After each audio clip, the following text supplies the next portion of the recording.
We are starting what is called oxidation and reduction. Oxidation and reduction. Kind of a transition. We've been doing acids and bases, and now we're on to kind of a new topic here. So, does anyone know what the definition of oxidation is or what it means? It has something with oxygen, right? So, the gain of oxygen is the original definition. All right, so the gain of oxygen is typically or was traditionally referred to as oxidation. Gain But of oxidation or gain of oxygen? Oxygen, thank you. Shoot. That's like I was going to say I tried to fix that, but there was no fix. Oxygen right, but why do you But the other thing here is that now we treat oxidation using more in terms of a term more involving electrons than we do actually oxygen. We're going to call oxidation the loss of electrons. Both terms can be used, but we're going to call oxidation the loss of electrons. Now, reduction, on the other hand, which is the counterpart because you can't have one without the other, what do you think it means? gain of electrons? Yeah, it means the loss of oxygen or the gain of electrons.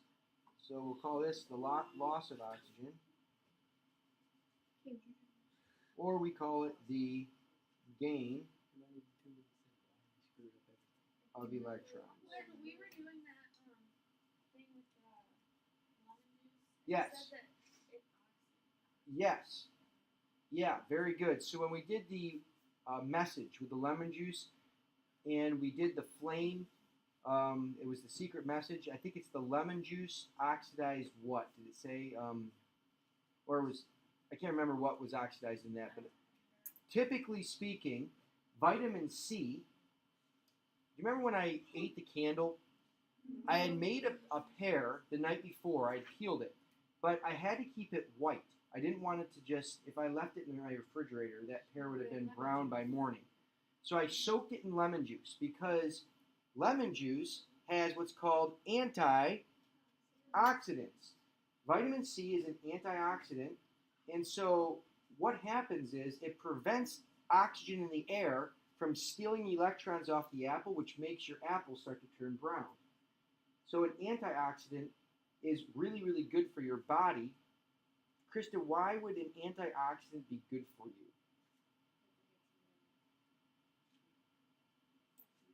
In more that it prevents what? Disease. Antioxidants are oftentimes used to help in fighting against things like cancer. So they say eat green leafy vegetables because they're excellent antioxidants. And what's in yogurt? That's a probiotic, or yeah, different good health. Okay, so let's do an example here of oxidation and reduction.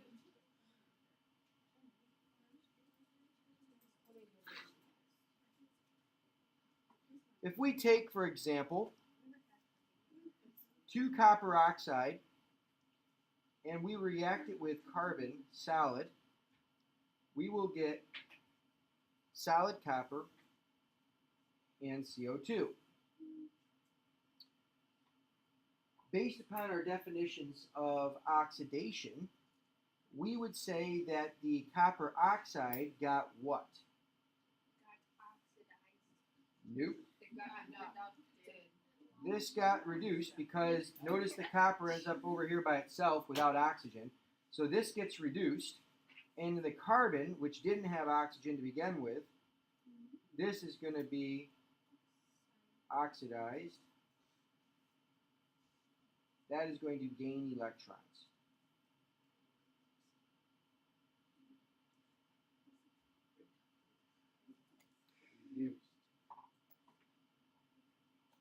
Okay, remember this. Oxidation and reduction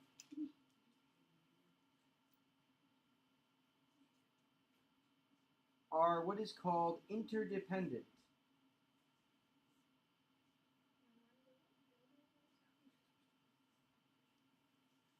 So anytime you have to have, you can't have one without the other. All right. So they always occur in pairs. Can't have an oxidation without a reduction taking place. So we call them redox reactions. If you kind of combine oxidation and reduction, you get the term redox. So they're called redox reactions. And we're going to be really focusing on this aspect of redox reactions, and that is all redox reactions involve a transfer of electrons.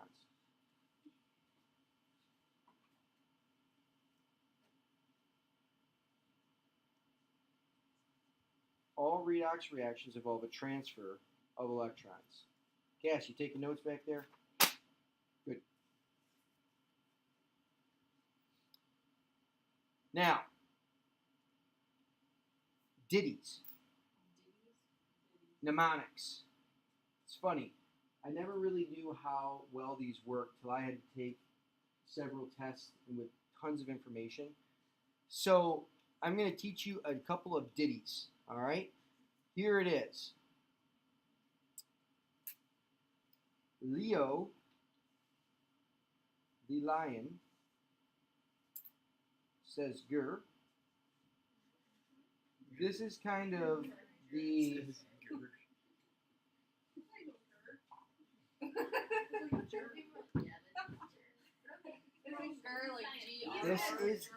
this is grr, Cassie, not dur.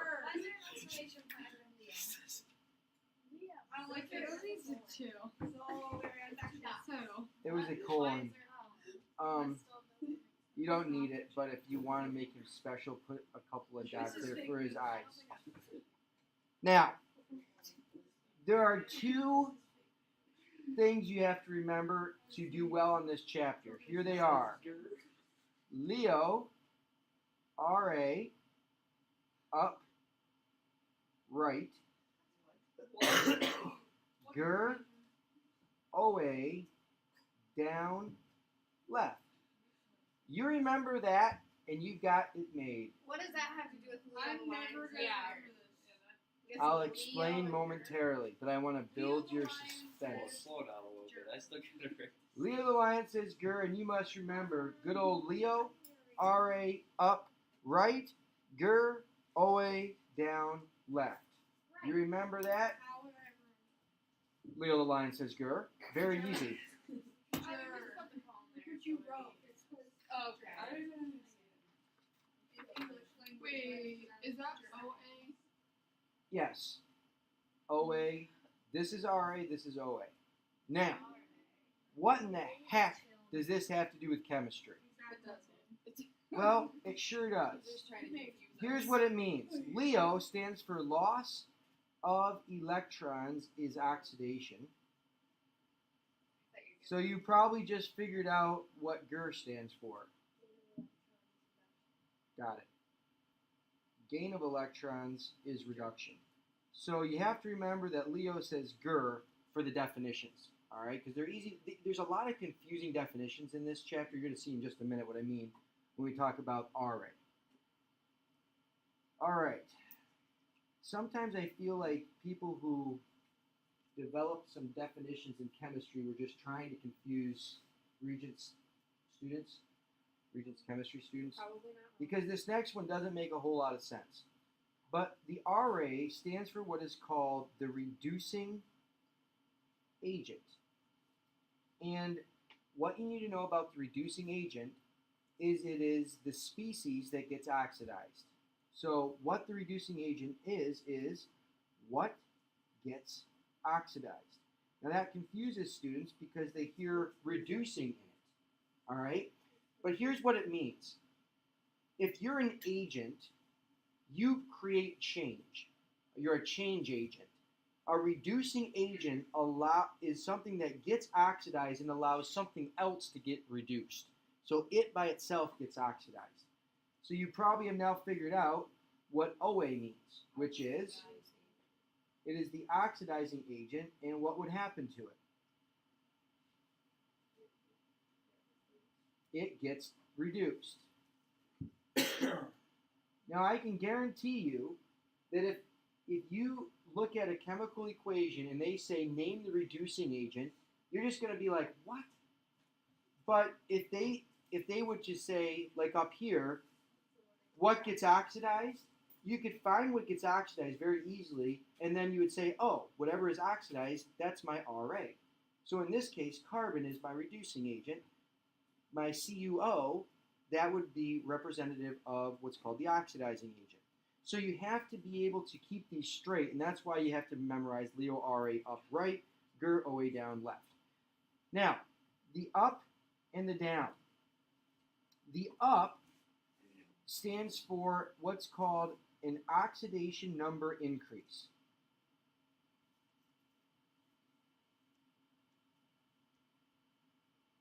We have not discussed oxidation numbers, but they are similar to charge.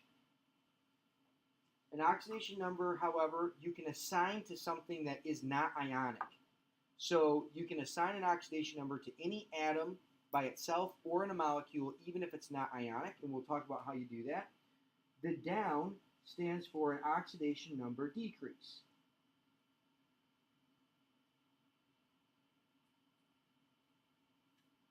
Okay, we have one more part to our ditty, which is the R. And again, the last two here aren't going to make a lot of sense until we get a little bit further into this chapter. But the R stands for where you put the electrons in a half reaction.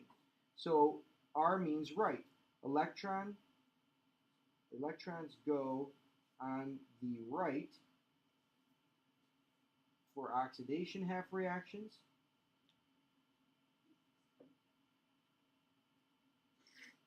And electrons go on the left for reduction 1/2 reactions. We put them on the right for oxidation. We put them on the left for reduction. And again, don't worry too much about what that means at the moment. We will figure that out.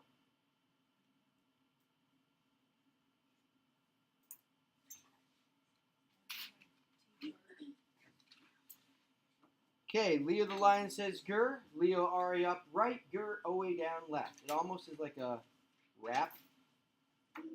Leo the lion, he says Ger. Leo put it Ra up to the right, Ger Oa down to the left. We could get a rap out of that.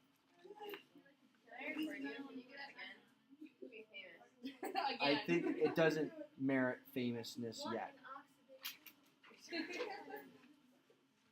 You keep forgetting your Indiana Jones hat there, Mr. Cook. Oh yeah, I do. Why was I supposed to bring that in? So we can do water hydration. We should do that for Hannah.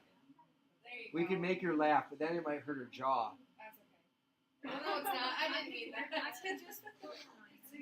Sorry, Hannah. But she's watching. I know. That's why. She watches this tonight. We were trying to make you cheer up, Hannah, but that might not have done it. Okay, if I asked you to go ahead and write for me our electron dot structures for magnesium and for sulfur, how would you do it? MG. Yep. Dot. How many? 2 dots. Yep, it is a group 2 metal, so we need 2 valence electrons. Sulfur would have how many? 6.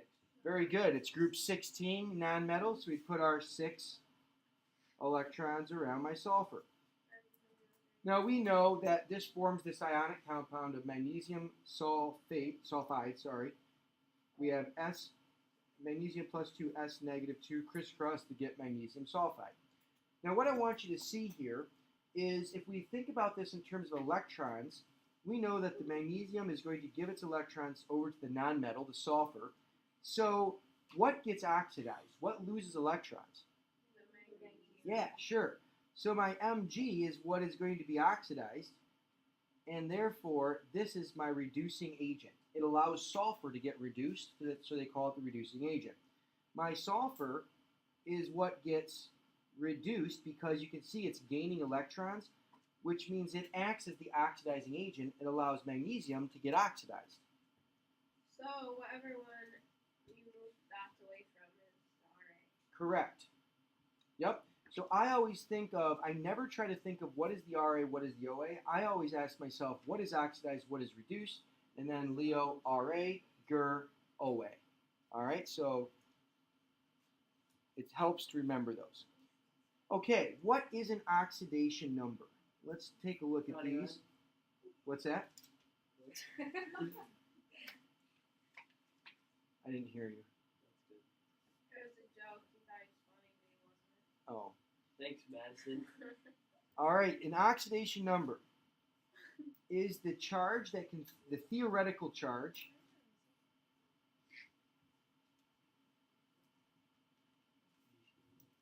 that can be assigned to an atom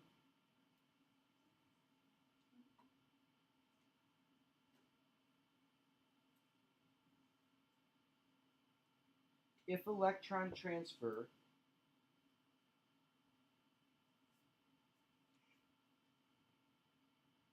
occurred completely. Did you know it's supposed to snow on Friday? I heard on Saturday. Is it now Friday? Yeah. Ah. It's really 70 on Monday. It's 70 on Monday. What's that? Need another R.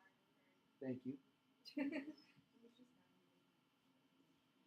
The theoretical charge that can be assigned to an atom if electron transfer occurred completely. Okay, so let's just take a look at water. We know that in a water molecule, this is a what type of compound? Covalent or ionic? What do you say?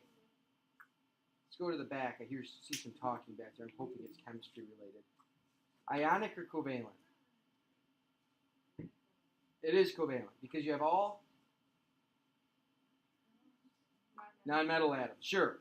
Okay, which one is more electronegative? Hopefully you know by looking at it, not having to look in your chart. Oxygen is definitely more electronegative, which means that the majority of the electrons in the OH bond, which is a covalent bond, have been transferred up toward the O. Now, we know from our chapter on bonding, we can assign a partially negative charge to the oxygen, and the hydrogens would become partially positive. But we don't say oxygen has a full negative. We don't say the hydrogens have a full positive because the electron transfer is not complete. The oxidation number refers to if you had a complete transfer, what would the charge be? Well, each of these oxygens would pick up an electron, so the oxygen would be -2, and the hydrogens would be +1. And we'll pick it up there with oxidation numbers tomorrow. Have a good day. Remember to do your definitions for oxidation reduction. Quiz tomorrow. You got it, dude.